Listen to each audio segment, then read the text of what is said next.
Buenas tardes con todos. ¿Me logran escuchar? Sí, doctor, sí se le escucha. Sí, doctor. Sí, doctor. 5 años, acude a su consulta, ustedes ya son serums, por presentar dolores articulares, con inflamación de las mismas hace más de 6 meses. Presenta velocidad de sedimentación globular aumentada, PCR normal, factor reumatoide glicositrulinado positivo bajo. ¿Cuál es su presunción diagnóstica y qué se necesita saber para confirmar esa sospecha diagnóstica? ¿Qué opinan?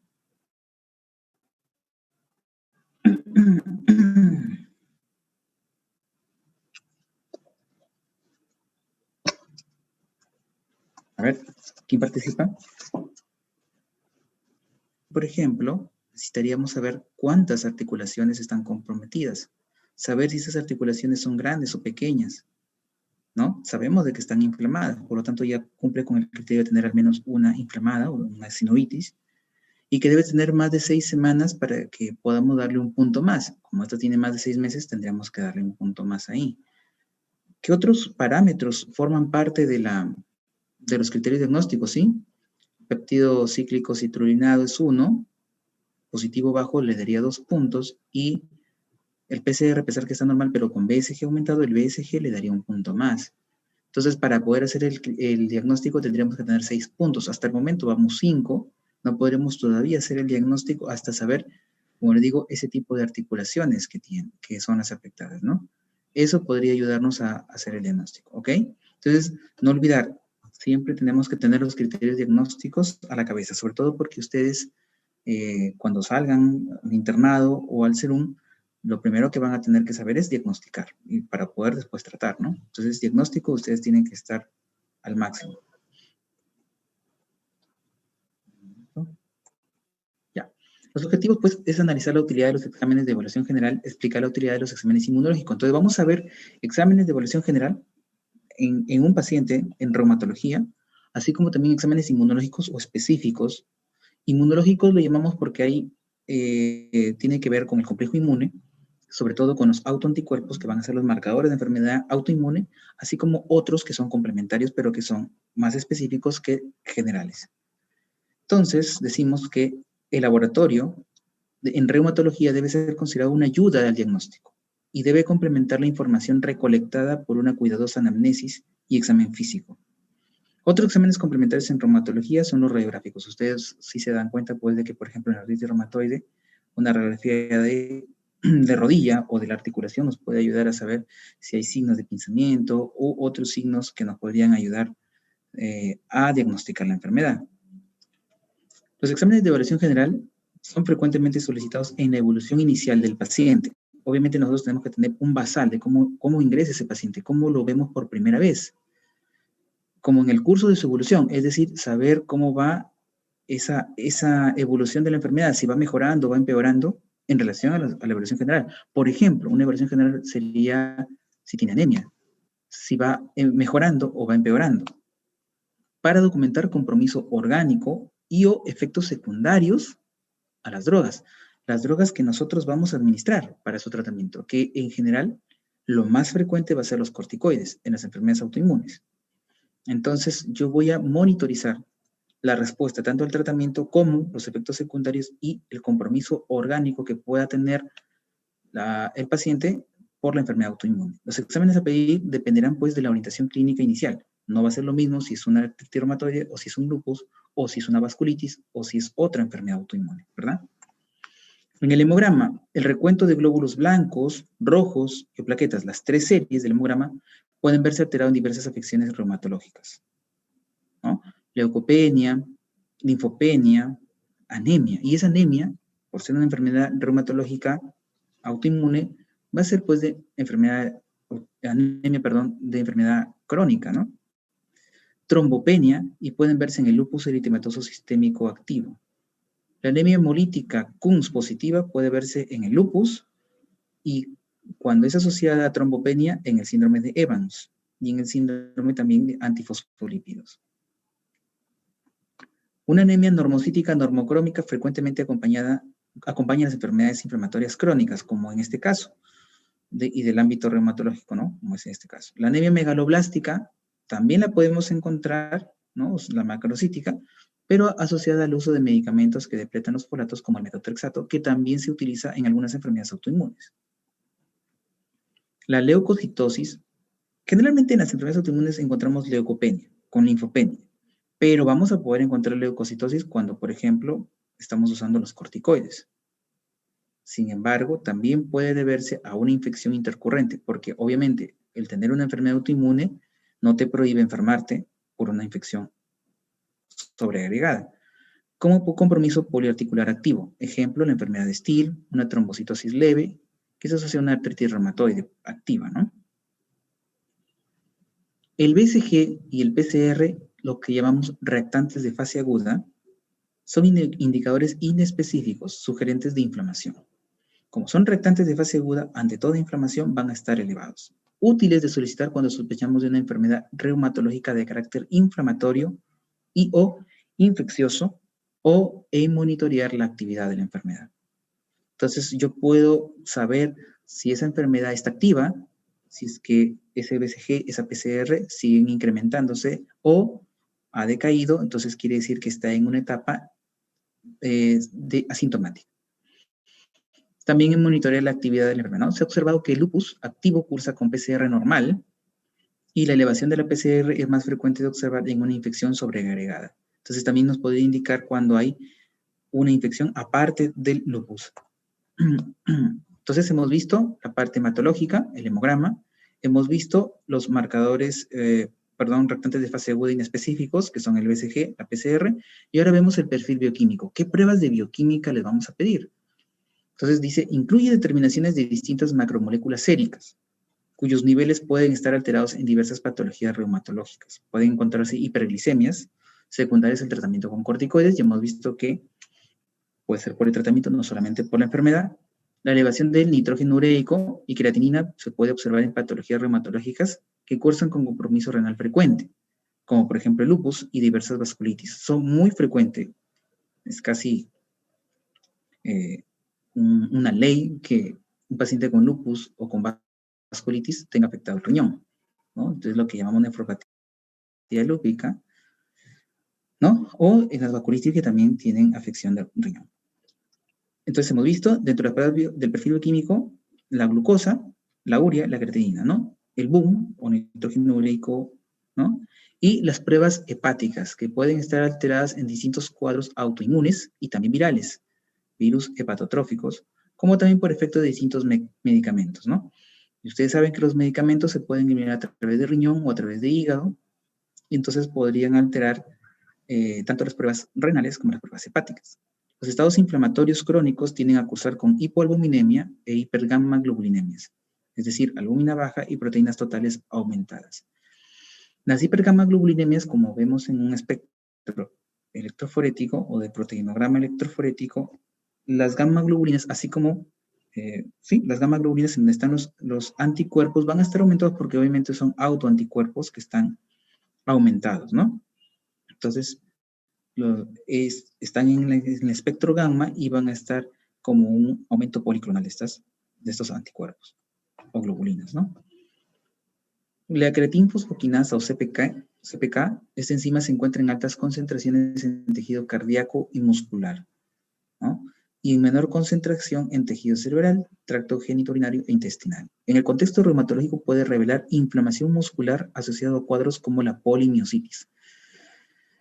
La polimiositis es una enfermedad autoinmune con dolor intenso en músculos.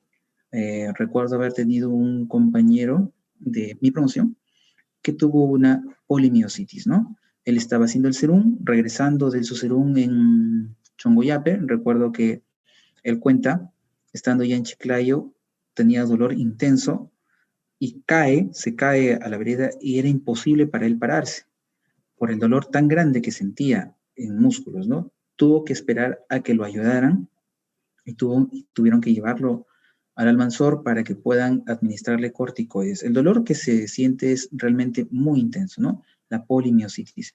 Entonces, que te puede llevar a una rhabdomiólisis, que puede llevarte a un montón de problemas en donde la creatinina fosfoquinasa va a estar demasiado incrementada porque obviamente la destrucción muscular va a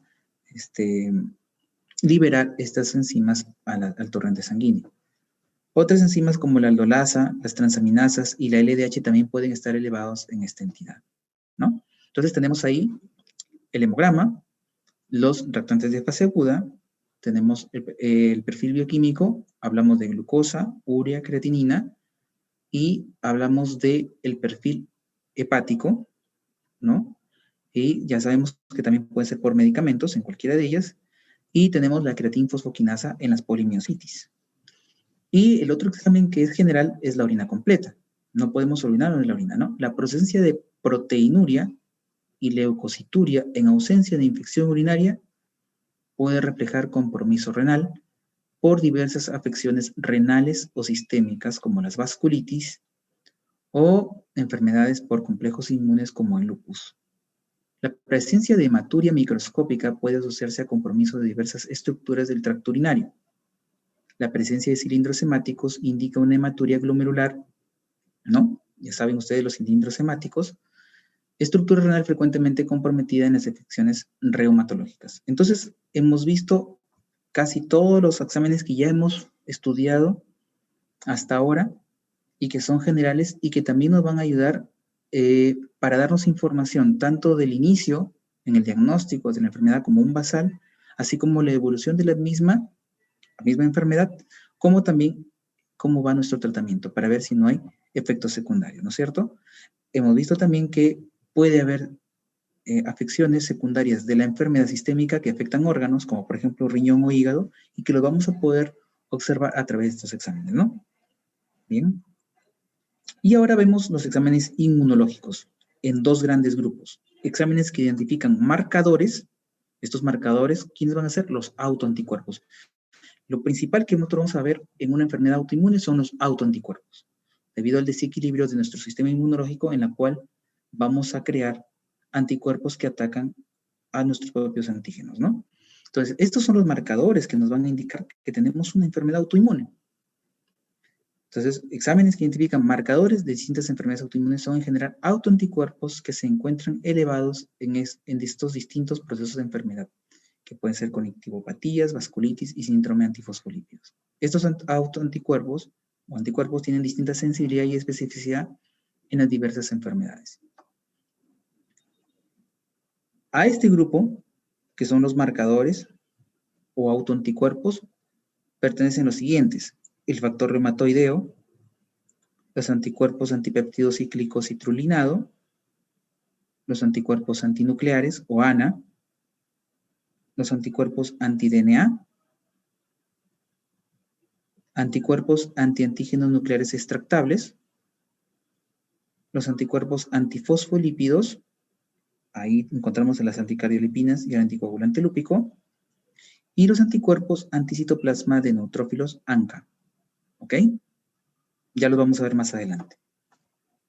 Y los exámenes complementarios, recordamos que los exámenes inmunológicos, dos grupos, los marcadores, que acabamos de ver, y los complementarios al diagnóstico. Son exámenes no diagnósticos de la enfermedad, pero de ayuda en identificar fenómenos asociados a ellas, como el consumo de proteínas del complemento. Ahí tenemos, por ejemplo, el complemento C3, C4, la presencia de proteínas que precipitan con frío, las crioglobulinas, o una elevada tasa de anticuerpos, ¿no? Los estudios histológicos y por inmunofluorescencia de los tejidos biopsiados, que hacemos en anatomía patológica, en un grupo de pacientes con enfermedades reumatológicas son también de utilidad en el estudio. ¿Correcto? En este grupo pertenecen la determinación de complementos C3, C4, el CH50, las crioglobulinas, la electroforesis de proteínas y cuantificación de inmunoglobulinas. A pesar de que con estos exámenes yo no doy el diagnóstico de una enfermedad específica, pero sí me ayuda bastante para ver el comportamiento de ella. ¿Ok? Bien. Entonces vamos a empezar a ver cada una de ellas, pero antes voy a tomarles la lista. Esperen un momento. Sí, doctor. Listo. Sí, doctor. Entonces continuamos. Bien, el factor reumatoide, los factores reumatoides son autoanticuerpos dirigidos contra el fragmento FC de una inmunoglobulina G. Ustedes recuerdan que las inmunoglobulinas tienen una forma de Y, ¿verdad? Esa forma de Y hace que tengan una fracción variable y una fracción constante. La fracción variable es la que le da la especificidad al anticuerpo. Y la fracción constante es la que le da la clase, la función. Saber si es G, si es M, si es A, si es D, si es E. Entonces, tenemos fracción variable y fracción constante. Los factores reumatoides son autoanticuerpos dirigidos contra el fragmento FC de una inmunoglobulina, o sea, FC es la fracción constante de una inmunoglobulina G. ¿Ok? Entonces, por ejemplo, voy a ver si puedo dibujarlo acá.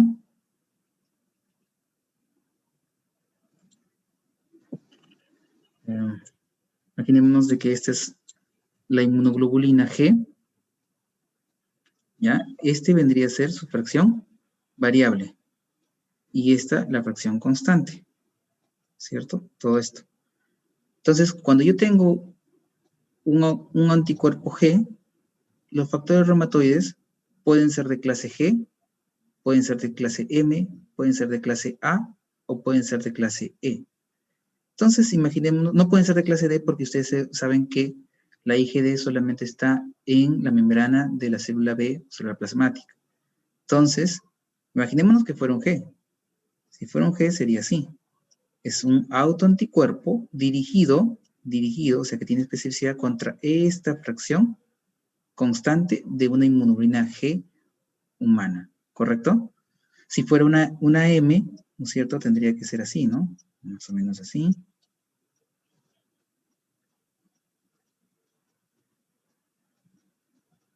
¿No? Bueno, me sale un poco...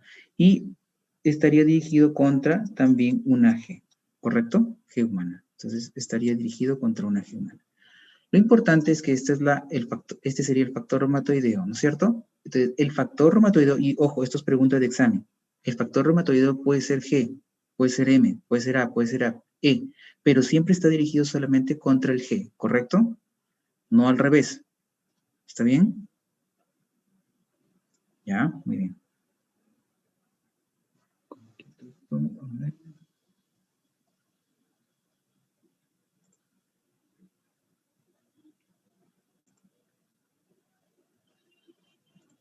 Bien, sigamos.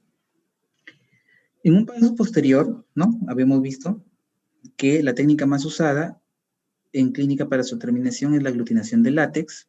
En ella se recubren las partículas de látex con anticuerpos IgG humano. Entonces, si tenemos una partícula de látex que es algo inerte, ahí ponemos que esté toda su superficie cubierta de IgG humanos, exponiendo los fragmentos FC de estos IgG humanos, y luego se agrega la muestra del paciente, que si tiene factor reumatoideo debería unirse a la fracción C, o sea, a las fracciones constantes de estas partículas cubiertas, ¿no es cierto? Entonces se agrega la muestra del paciente en estudio y si este suero tiene anticuerpos que reconocen los fragmentos FC, habrá aglutinación, se podrá ver la aglutinación de las partículas de látex que lo vamos a poder observar, ¿no? Y significará que la prueba es positiva, que tiene el factor reumatoide. Si no se observa es porque es negativa, que no tiene el factor reumatoide y por lo tanto no se ve la aglutinación, ¿correcto?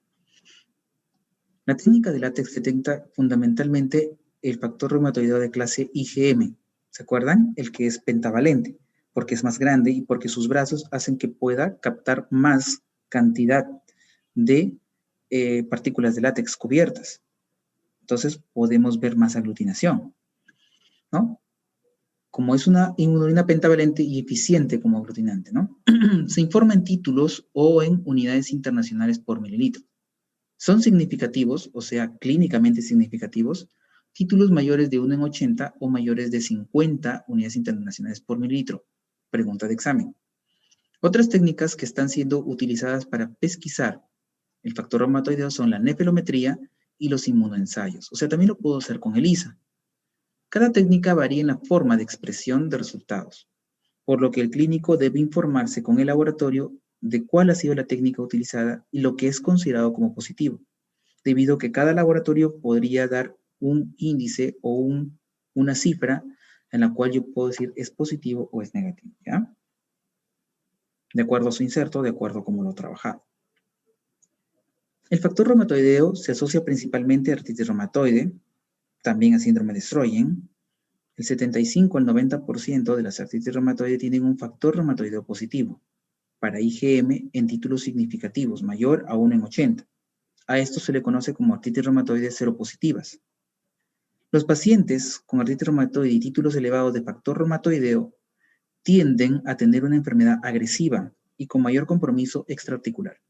Lo que me quiere decir esta diapositiva es que hay artritis reumatoide que cursan con factor reumatoideo que es negativo, pero que la mayoría sí tienen el factor reumatoideo. Y que cuando están presentes, la enfermedad es más agresiva y que tiene compromiso extraarticular. ¿Ok? Entonces, hay artritis reumatoide seropositivas y hay artritis reumatoides seronegativas, es decir, que tienen factor reumatoideo negativo. Como ustedes se dan cuenta, no es exclusiva de artritis reumatoide. También puede estar en el síndrome de Sjögren y, como vamos a ver más adelante, también en otras enfermedades. Entonces, el factor reumatoideo no es específico, pero sí se encuentra y nos ayuda a poder diagnosticar artritis reumatoide. Forma parte de los criterios diagnósticos para la artritis reumatoide, ¿correcto? Entonces, los factores reumatoideos no son específicos de artritis reumatoide. Pueden encontrarse en otras condiciones. Por ejemplo, tuberculosis, endocarditis bacteriana, sarcoidosis, lepra, fibrosis pulmonar, enfermedades hepáticas y sífilis. También pueden encontrarse en otras afecciones reumatológicas inflamatorias con títulos más bajos que en la artritis reumatoide. Los factores reumatoideos, al igual que otros autoanticuerpos, pueden encontrarse en población sana. Entonces, de 1 a 5%, generalmente en títulos bajos con personas mayores de 60 años, donde la frecuencia alcanza hasta el 20%. O sea, en la población mayor de 60 años, puedo encontrar hasta un 20% de personas con títulos bajos de factor reumatoideo y no es que tengan artritis reumatoide, ¿ok? Y son personas sanas.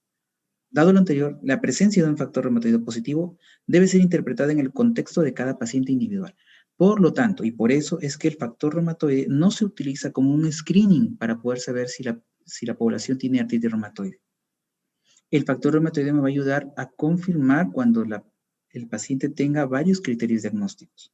Forma parte, ayuda, es un criterio diagnóstico más para poder hacer o confirmar el diagnóstico de artritis reumatoide, pero no es el único. Con solo factor reumatoide yo no puedo hacer el diagnóstico de artritis reumatoide. Por favor, acuérdense, porque puede venir en un caso clínico, ¿ok? Miren la frecuencia de factor reumatoideo en enfermedades reumáticas y otras. La frecuencia aproximada en la artritis reumatoide es del 80%. Es decir, que de 100 pacientes con artritis reumatoide, 80 van a tener el factor reumatoideo, pero hay 20 que no lo van a tener. ¿Correcto? En el síndrome de Sjögren la frecuencia es de 75 hasta 90%. En el lupus también puede estar presente. En esclerosis, en enfermedad mixta del tejido conectivo, entre la mitad o un poco más. Esclerosis sistémica, 20%. Polimiositis o dermatomiositis, 5 a 10%. Miren la clorofluorina mixta, también 90%. O sea, varias afecciones en las cuales el factor reumatoideo está presente. Recordar entonces, factor reumatoideo no es específico de artritis reumatoidea. Pueden haber artritis reumatoidea que no tengan factor reumatoideo. ¿Correcto? No es suficiente para hacer el diagnóstico. Necesitas más criterios. ¿Correcto? Forma parte, sí, de los criterios, pero no es el único. ¿Ya? Y que es los anticuerpos antipéptido cíclico citrulinado, son de uso reciente en clínica. En otros países, obviamente, ya tiene mucho más tiempo. Por ejemplo, en el caso de hospitales de Chiclayo, el Hospital Regional todavía no lo tiene. El Almanzor creo que tampoco. Bueno, hasta donde estuve ahí no lo tenía todavía. Actualmente ya se debería usar, obviamente, lo estamos intentando adquirir también. Pero ya es conocido hace tiempo. Lo que pasa es que no son tan frecuentemente utilizados porque más se usa, más comúnmente se usa el factor reumatoideo. Pero se sabe que este anticuerpo antipéptido cíclico citrulinado aparece antes. Entonces, están presentes en artritis erosiva en forma muy precoz. Nos ayuda bastante a hacer el diagnóstico incluso antes que con el factor reumatoideo. Son útiles en el diagnóstico temprano de la artritis reumatoide y que cursa con factor reumatoide negativo. Entonces, ¿se acuerdan de que esas artritis reumatoides seronegativas, que son un 20%? Pues este péptido cíclico citrulinado nos podría ayudar en esos pacientes que no tienen factor reumatoideo a hacer el diagnóstico. Y por eso es que este péptido cíclico citrulinado también forma parte de los criterios diagnósticos de artritis reumatoide. Bien, otro examen que es dentro de los marcadores que son autoanticuerpos están los anticuerpos antinucleares.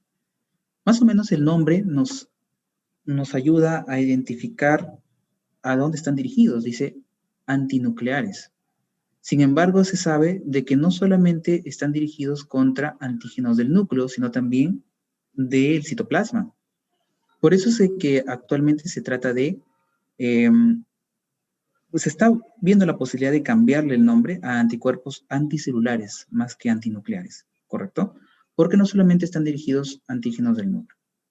Los ANA, solo que están ya muy conocidos como ANA, es difícil cambiarlos, pero los ANA se detectan más frecuentemente por inmunofluorescencia indirecta, usando como sustrato cortes de tejido de roedores o líneas de cultivo, como las EP2. Estas células EP2 son el sustrato. Acuérdense, porque es pregunta de examen. ¿Cuál es el sustrato para la prueba ANA? Las células EP2 generalmente, que son el sustrato preferido. De existir ANA, estos son reconocidos con el uso de microscopio de fluorescencia. Tanto en el Hospital Regional como en el Hospital Almanzor tenemos ANA. Es más, hay laboratorios particulares en Chiclayo que también lo tienen por esta técnica, inmunofluorescencia indirecta. Es muy sencillo de hacer, no es tan caro. Sin embargo, sí necesita una experticia, porque obviamente hay que reconocer patrones. Esos patrones nos van a ayudar a saber un poco o a acercarnos un poco al diagnóstico. ¿Por qué se prefieren estas células? Porque obviamente al ser células de una línea de cultivo que a veces son neoplásicas, presentan mayor cantidad de organelas y de antígenos bastante poblados para que sí puedan detectarse con la inmunofluorescencia, que en una célula normal, ¿no? Tienen más exposición de esos antígenos que una célula normal. Y por lo tanto vamos a poder observarlo mejor en el microscopio de inmunofluorescencia. La fluorescencia puede mostrar distintos patrones de tinción nuclear y muchas otras veces de tinción citoplasmática, como les decía. Esto se debe a que distintas estructuras antigénicas son reconocidas. Existen 5 patrones clásicos de tinción nuclear: el homogéneo, el granular o moteado, el nucleolar, periférico y antricentrómero. Ustedes se van a dar cuenta, más o menos el nombre nos indica algo. Homogéneo es que me va a ir el núcleo homogéneamente. Granular moteado es porque va a tener algunas pinceladas de tinción y otras no. Se va a ver así como un tablero de ajedrez parecido, ¿no? Nucleolar porque se van a teñir los nucleolos. Periférico porque va a estar más en la parte, la membrana nuclear, podría decirse. Y anticentrómerico, ¿no? Porque van a teñirse los centrómeros. Entonces, son los clásicos, pero actualmente hay muchos patrones. Cerca de 29 patrones de anticuerpos antinucleares. ¿Ok? Entonces, miren, el patrón homogéneo y el periférico son los más frecuentes de observar en lupus eritematoso sistémico, pero son inespecíficos. El patrón moteado o granular se observa frecuentemente en el síndrome de Sjögren y también en el lupus.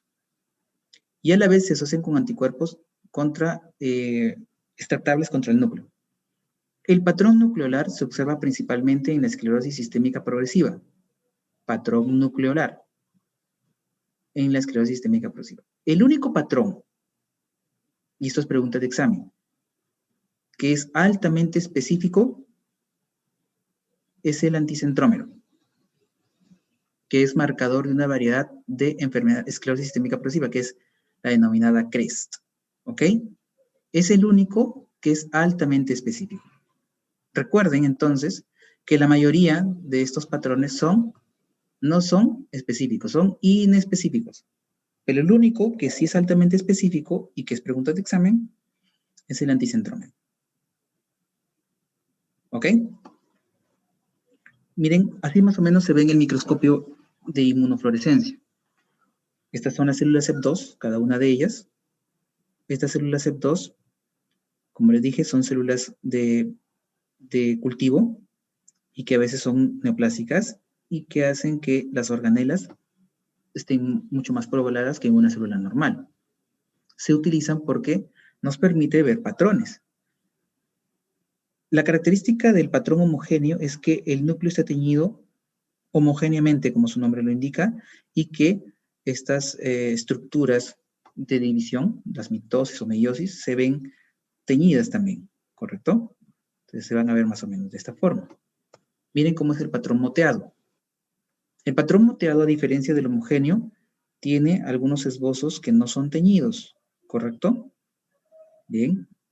Entonces, ya ustedes se van a dar cuenta que hay patrón moteado o granular fino y algunos son gruesos.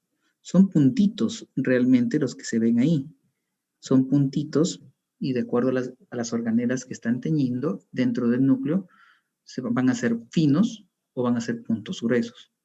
En algunos casos no va a teñir y nos va a dar una forma de poder discriminar si se trata de un granular fino o un granular grueso. Pero en la clasificación clásica es patrón moteado nada más, sea fino o grueso.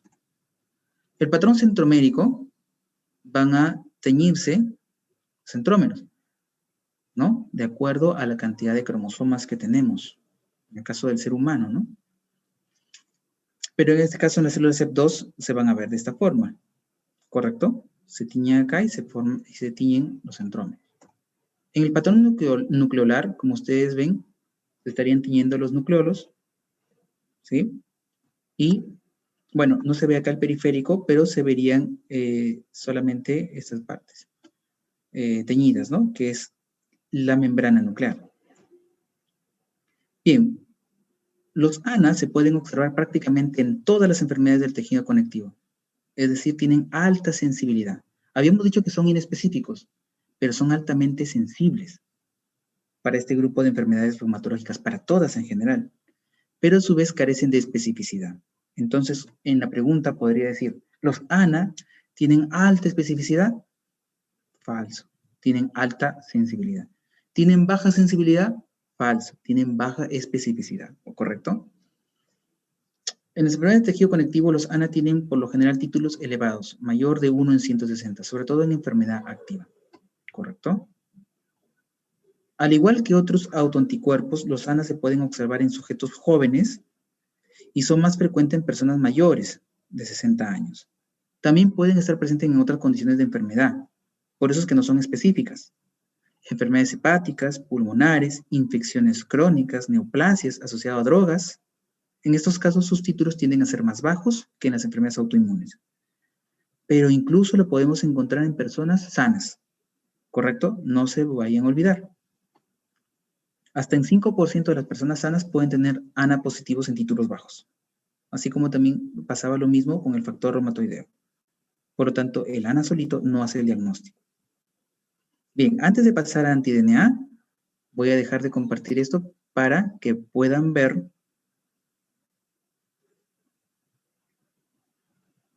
una página web que es importante que la conozcan. Esperen un momento.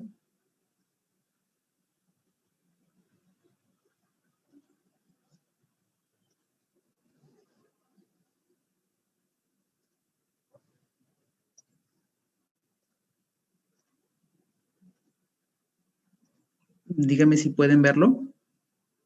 Sí, Doc, sí se ve. ¿Están viendo la página? Ya. Sí, Esta es la página de, ustedes lo van a encontrar como ANA Patterns, ¿ok? Esta página es un consenso internacional de los patrones de ANA, consenso internacional de los patrones de ANA, para que todo el mundo trabaje con el mismo idioma y así no tengamos demasiados patrones o patrones diversos. Eso es lo que pasaba hace unos años cuando yo era residente. Teníamos en algunos sitios, en otros países, tenían otros tipos de patrones y en otros países otros patrones. Por ejemplo, en Europa, en Estados Unidos, en Latinoamérica. Entonces, lo que se hizo es un consenso para que todos manejen lo mismo. Ustedes se van a dar cuenta que dentro de los patrones hay varios. y están codificados. Y como les dije, hay 29 actualmente. Pueden ir aumentando. Bien. Entonces, por ejemplo, está el patrón nuclear homogéneo, ¿se acuerdan? Entonces, cuando ustedes dan clic acá, por ejemplo, aumenta el tamaño de la, no sé si logran ver, de repente ya no lo pueden ver, pero aumenta el tamaño de la foto y se pueden observar el patrón nuclear. Y aquí en la página les va a describir cómo es la fluorescencia, cómo es que se observa, qué es lo que se tiñe y cuáles son los antígenos asociados. ¿Ok? Y cuáles son las enfermedades asociadas. ¿Sí? Así como hemos visto el patrón homogéneo, podrían ver, por ejemplo, el patrón, en español lo vamos a poner para que lo puedan ver, nuclear granular fino denso. ¿Ok? Miren cómo si se tiñe aquí, las mitosis, mientras que acá tenemos el centrómero, ¿se acuerdan? Los puntitos, varios puntitos, de acuerdo a la cantidad de cromosomas. El granular fino, que no tiñe las mitosis. Granular grueso grande. Nucleares múltiples, gránulos nucleares múltiples, y etcétera, ¿no? Quería enseñarles cómo es este es el nucleolar, los nucleolos, ¿se acuerdan? Que habíamos visto también, cuando se tiñen solo los nucleolos. Vamos a ver si está acá quiero que vean el periférico, membrana nuclear, ¿no? Entonces, cuando ustedes ven membrana nuclear, parece el homogéneo, pero si ustedes se dan cuenta, en esta imagen, van a ver que cuando se juntan los dos, hay un refuerzo entre las dos membranas. Ese refuerzo de inmunofluorescencia nos indica que es un patrón de membrana nuclear lisa, ¿ok? Es un patrón periférico. Entonces, tinción homogénea del núcleo con mayor intensidad en la membrana nuclear externa, ¿correcto? Sí lo logran ver, ¿verdad? Así como ese, tienen membrana nuclear granular y otros más. Aunque no lo crean, así se ve en el microscopio de fluorescencia, ¿no? Entonces, por ejemplo, son patrones citoplasmáticos que, de acuerdo a la organela, pueden ser fibrilares, ¿no? En el citoplasma, ¿ya? Entonces ahí ven un montón de patrones que pueden haber, y cada uno de ellos les van a explicar acá a qué se puede estar asociando. Por ejemplo, un LES juvenil o una polimiositis, en este caso, un citoplasmático granular fino denso. Ustedes ven cómo el núcleo no se tiñe más bien acá, y se tiñe el citoplasma, ¿verdad? Citoplasmático, por eso, granular fino denso.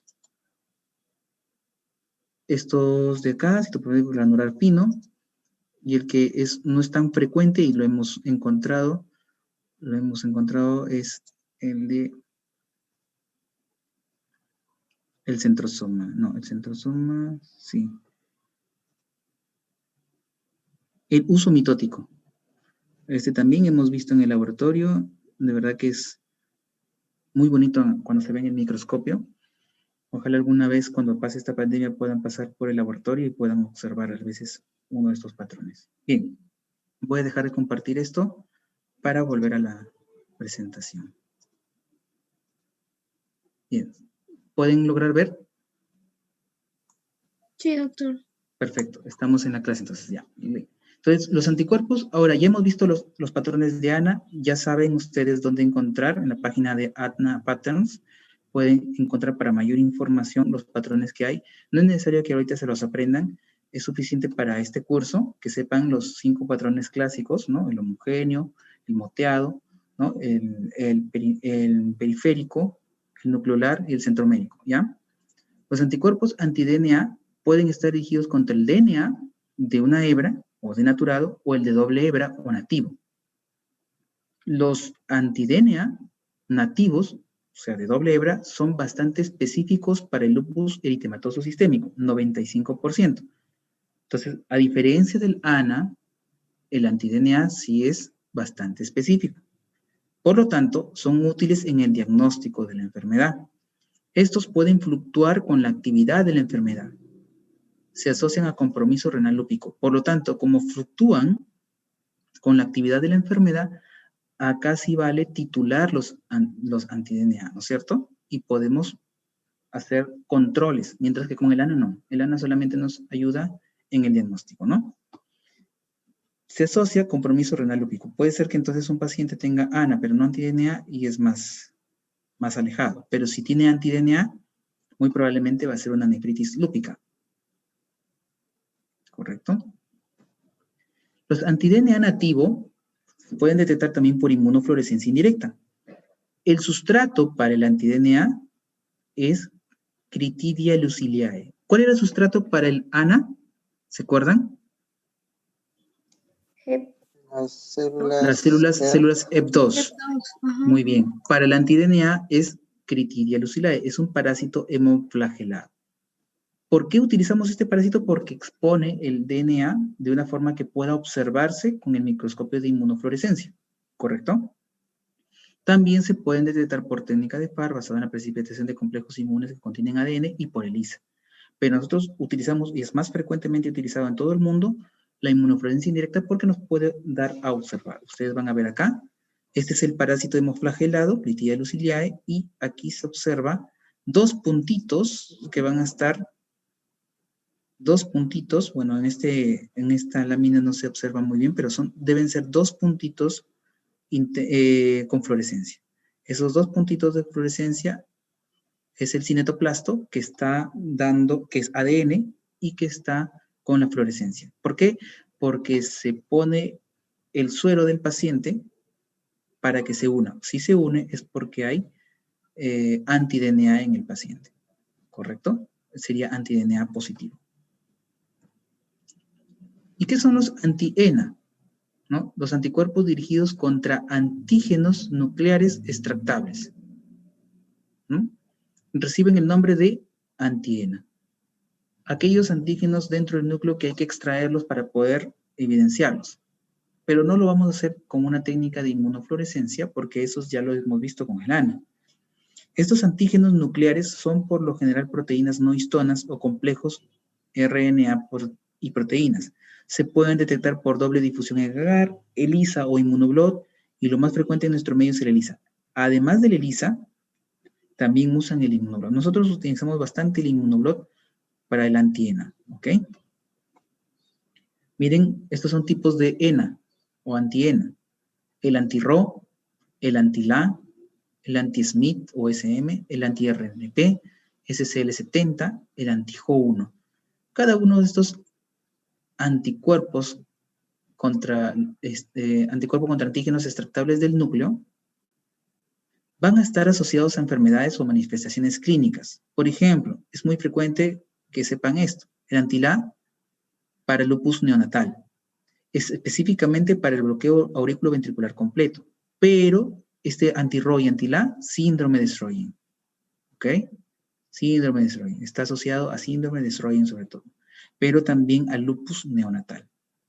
El anti-SMIT para LES, generalmente pedimos como más especificidad, después de un ANA positivo, pedimos el anti-SMIT y el anti-DNA para el lupus, ¿no? El RNP para enfermedad mixta del tejido conectivo, para el fenómeno de Raynaud, y acabé en el SCL70 para fibrosis pulmonar, y el anti-JO1 para dermatopolimiositis, ¿no? La enfermedad que les dije que tuvo un compañero de promoción. Bien. Otros exámenes son los anticuerpos antifosfolípidos, ¿correcto? Los antifosfolípidos, estos anticuerpos se encuentran en el síndrome antifosfolípidos, que es una entidad autoinmune que se puede dar aislada, que vendría a ser una enfermedad primaria, o asociada a alguna otra entidad, es decir, secundaria a algo, que vendría a ser frecuentemente secundaria al lupus eritematoso sistémico, ¿ya? Un síndrome antifosfolipídico secundario. En lo clínico, este síndrome se caracteriza por trombosis recurrentes y pérdida habitual de embarazos de poca edad gestacional o mayores, como la muerte fetal, ¿correcto? Entonces, acordarse, trombosis con abortos. ¿Cuáles son esos anticuerpos antifosfolípidos? Generalmente son las anticardiolipinas y el anticoagulante lúpico. Las anticardiolipinas se detectan por ELISA, lo que permite identificar la clase de anticuerpo y su título. Lo más asociado al síndrome antifosfolipídico son los anticardiolipinas clase IgG, y a títulos moderados o elevados. Se informan en unidades GPL si es de clase G, MPL si es de clase M, o APL si es de clase A. El anticoagulante lúpico se detecta por técnicas de coagulación. No detecta título anticuerpo o nivel de positividad, es decir, es una técnica cualitativa nada más. Si coagula es positivo, si no coagula es negativo. Nada más, ¿no? Para identificar serológicamente el síndrome antifosfolipídico, los dos anticuerpos, tanto anticardiolipinas y anticoagulante lúpico, deben ser solicitados ya que no siempre se dan juntos. Numerosas condiciones de enfermedad, inflamación y o infección pueden dar antifosfolipídicos, anticuerpos antifosfolipídicos en forma transitoria. Por el contrario, la persistencia de esta posibilidad de anticuerpos antifosfolipídicos en al menos 2 mediciones separadas por un mínimo de 6 semanas es lo que caracteriza al síndrome antifosfolipídico. Bien, y vamos a ver ahora los anticuerpos anticitoplasma de neutrófilos o ANCA, ¿correcto? Estos anticuerpos son útiles de solicitar cuando se sospecha de vasculitis, ¿correcto? Entonces, hasta el momento hemos visto dentro de los exámenes que son específicos o marcadores o autoanticuerpos, hemos visto el factor reumatoideo, el péptido C citrullinado, ¿no? Que son para artritis reumatoide generalmente y que son inespecíficos. Hemos visto el ANA, hemos visto el anti-DNA, ya hemos visto cuáles son sus sustratos, ya hemos visto cuál es específico y cuál no, ya hemos visto cuál se puede hacer a títulos y cuál nos ayuda para el seguimiento.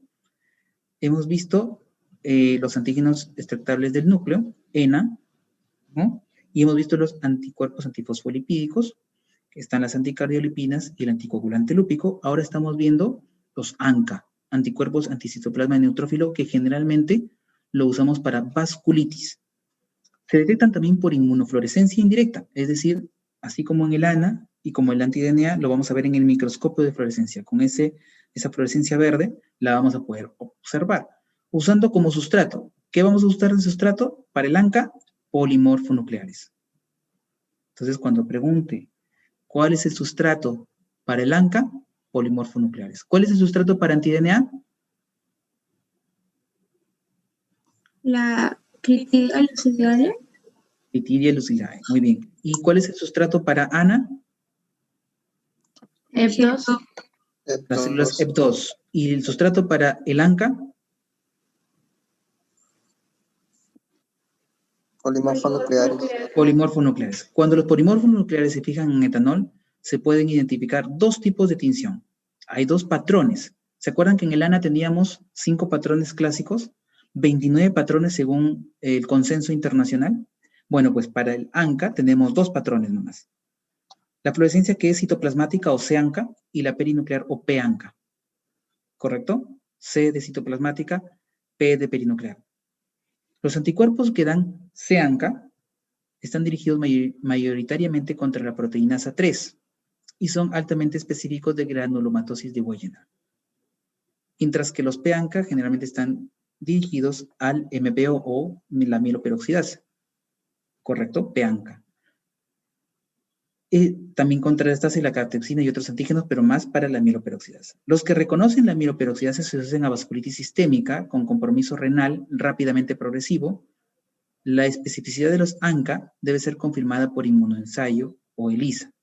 Este MPO, este P-ANCA, generalmente está asociado a la vasculitis de Char-Strauss. ¿Correcto? Aquí está. La frecuencia de ANCA en distintas enfermedades. Generalmente el patrón C-ANCA o citoplasmático está más frecuentemente asociado a granulomatosis de Wegener, mientras que el P-ANCA generalmente más a vasculitis de Char-Strauss. ¿Correcto? ¿Ya? Acordarse de esa asociación.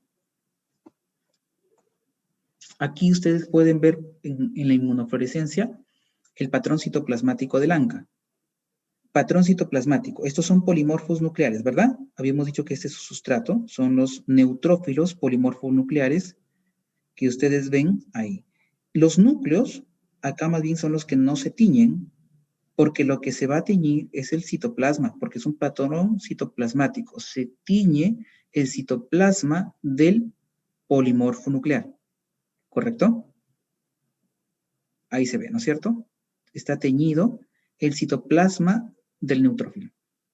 Patrón citoplasmático asociado entonces a la proteinasa 3, ¿correcto? Vasculitis de Wegener. Patrón perinuclear, ANCA. ¿Quién es su sustrato? También es el neutrófilo, ¿verdad? Pero esta vez lo que se tiñe es la membrana, ¿no? Perinuclear. Lo que no se tiñe, los núcleos, no se tiñe el citoplasma, se tiñe la membrana nuclear, perinuclear, ¿correcto? Aquí está asociado ¿a qué antígeno? A la mieloperoxidasa. ¿A qué vasculitis está asociada? La vasculitis de Chávez-Strauss, ¿correcto? Muy bien.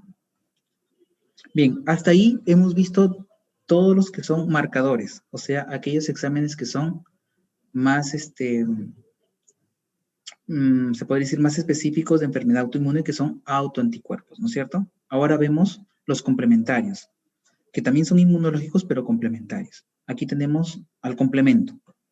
La medición del complemento en reumatología busca investigar si el mecanismo de daño en la enfermedad de un paciente involucra el consumo de sus componentes, lo que se ve en enfermedades por complejos inmunes. Es decir, así como cuando vemos en un problema de coagulación el consumo de fibrinógeno o el consumo de factores de coagulación porque hay una coagulación intravascular diseminada, igual en estos casos, si es que hay una enfermedad autoinmune que forma inmunocomplejos, el complemento se va a consumir. Y por lo tanto, al hacer el dosaje de C3, C4, que son factores de complemento, o CH50, van a estar disminuidos. Y nos va a dar un indicio de que es una enfermedad autoinmune. Entonces, un screening de la actividad del complemento es el CH50, el complemento hemolítico, cuyo valor normal asegura una cantidad y funcionalidad adecuadas de cada uno de sus componentes, y por lo tanto, ausencia de su consumo por complejos inmunes. O sea, si está el valor normal, indicaría que no hay complejos inmunes y que por lo tanto es muy poco probable que haya una enfermedad autoinmune. Este test no está disponible de rutina, es más, en hospitales hasta de Lima no veo que sea frecuente que se dose el CH50. Y es algo más engorroso que la determinación de algunos de los componentes, como por ejemplo el C3, C4, que eso sí lo tenemos hasta en el hospital de regional, Hospital Almanzor y en otros hospitales de nivel 3, que son los más utilizados en clínica. ¿Qué significa? ¿Qué debería encontrar? ¿Cómo los debería encontrar si es que hay una enfermedad autoinmune? Disminuidos, ¿no? Por su consumo. Si estuviera normal, significa que es menos probable que tengamos una enfermedad autoinmune o que al menos la actividad de esa enfermedad no es, en ese momento, no es activa, ¿no? Crioglobulinas. Estas son proteínas que precipitan con el frío. Generalmente las crioglobulinas, como su nombre lo indica, son globulinas. Ya hemos visto que una de las globulinas más importantes dentro de esas proteínas son las inmunoglobulinas. Estas crioglobulinas generalmente son de tipo IgM, ¿correcto? Entonces, son proteínas que precipitan con el frío y se redisuelven al aumentar la temperatura. Hay personas que cuando están en temperaturas frías empiezan a hacer el fenómeno de Raynaud, ¿correcto? Empiezan a tener como una cianosis distal de los dedos y es porque empiezan los anticuerpos a pegarse a los antígenos, ¿correcto? A hacer daño. Pero cuando están en el frío, cuando tocan agua fría o cuando están en un ambiente frío. Y apenas en el calor pasa eso. Entonces, se redisuelven al aumentar la temperatura. Esta característica se aprovecha para su detección. Su presencia se asocia con patologías por complejos inmunes, asociado entonces a la temperatura, ¿no? Como cuando lo estudiamos en banco de sangre, que tienen rango térmico alto o bajo, ¿no? Por eso llamamos anticuerpos fríos y anticuerpos calientes. Las crioglobulinas se pueden encontrar en neoplasias de linfocitos B. Es muy frecuente, por ejemplo, encontrar estas crioglobulinas en el mieloma múltiple y en el síndrome de Waldenström o macroglobulinemia de Waldenström, ¿no? También en la leucemia linfocítica crónica, enfermedades del tejido conectivo como el lupus, el síndrome de Sjögren o artritis reumatoide, también pueden encontrar crioglobulinas. Pero también se encuentran en infecciones agudas y crónicas. Es muy frecuente encontrarlo en hepatitis C. Aquellos pacientes que tienen virus de hepatitis C desarrollan crioglobulinas y es posible que se pueda hasta hacer el diagnóstico diferencial. A veces se confunde y pensamos que tiene una hepatitis autoinmune por encontrar crioglobulinas o que tenga otra enfermedad reumatológica y en realidad es que tiene una infección por hepatitis C que ha desarrollado crioglobulinas, citomegalovirus y en estados de hipersensibilidad al frío. ¿Correcto? Y por eso es que nos ayuda bastante la electroforesis de proteínas. Este es otro examen, pero que no nos hace el diagnóstico y que nos ayuda, ¿no? La utilidad máxima de esta técnica es en la detección de componentes monoclonales, como en el mieloma múltiple o la macroglobulinemia de Waldenström. En el área reumatológica encontramos componentes monoclonales con cierta frecuencia asociados a patologías inflamatorias crónicas y el síndrome de Sjögren. ¿Correcto? Monoclonales. Lo más frecuente de observar en patología inflamatoria, como las enfermedades de tejido conectivo o las vasculitis, es un aumento policlonal. Cuando decimos monoclonal, una sola clona, mieloma múltiple, macroglobulinemia. Pero cuando es policlonal, son varias clonas que hacen diferentes tipos de anticuerpos en la zona gamma, y que es donde migran los anticuerpos, y esto se conoce como hipergamma-globulinemia difusa o policlonal, y que es frecuente encontrar, por ejemplo, en las infecciones o en algunas patologías inflamatorias, que como pueden ser las del tejido conectivo, ¿correcto? Entonces, mientras que estas es para neoplasias, cuando son monoclonales, las policlonales estarían tanto en las infecciones como en las inflamaciones que se dan en las enfermedades autoinmunes. Estos últimos dos cuadros, estas últimas dos diapositivas, solamente es para que no olviden que deben revisar los criterios diagnósticos, ¿correcto? Esta diapositiva, este cuadrito lo he sacado de lo que estaba colgado en su aula virtual en la exposición de Lima, para que lo tengan, ¿correcto? Este es para el diagnóstico o los criterios diagnósticos para el lupus eritematoso sistémico, y los criterios para artritis reumatoide. Como ustedes se van a dar cuenta, los pacientes al menos tienen que tener una articulación con sinovitis y que además no se pueda explicar esa sinovitis por otra enfermedad. Debe tener mayor o igual a 6 puntos, y estos son los que le van a dar el puntaje, ¿correcto? Entonces, una articulación grande le daría 0 puntos, 2 a 10 articulaciones grandes 1 punto, y así hasta que encontramos 10 articulaciones. Aquí hay un pequeño error en la diapositiva que he puesto en Lima, ¿no? Son acá más de 10 articulaciones pequeñas, o al menos una pequeña sí, pero más de 10, ¿no? De 4 a 10 articulaciones pequeñas serían 3 puntos. Acá, por ejemplo, en el caso clínico que vimos al inicio de la clase, veíamos un antipéptido cíclico citrullinado positivo bajo, que le daba 2 puntos, ¿no? Es lo que les decía, 2 puntos, con un BCG anormal, 1 punto, y más de 6 semanas, 1 punto más. Teníamos ahí 4 puntos, ¿no? Entonces, obviamente, con 4 puntos, no podemos hacer el diagnóstico todavía de artritis reumatoide. Por eso les decía, ¿qué más faltaba para confirmar el diagnóstico? Y para confirmar el diagnóstico, lo que falta son saber qué tipo de articulaciones son las afectadas, ¿no? Porque teníamos otros datos como que el factor reumatoideo era negativo o que el PCR también era normal, ¿correcto? Muy bien, chicos. Si tienen alguna pregunta, como les digo, la doctora Llovera no ha podido acompañarnos hoy día. Se supone que iba a completar la otra clase para que así nos podamos poner al día, pero lamentablemente hoy ha tenido un problema de salud y ya se estará comunicando para poder reprogramar su clase y estar con ustedes de repente el otro lunes o si puede antes, ¿no? Mañana igual conmigo, mi grupo tendría que hacer la parte práctica de los 2 casos clínicos para poder ponernos al día también, y a partir de la siguiente semana ustedes puedan ya reiniciar sus actividades en el aula virtual. ¿Tienen preguntas?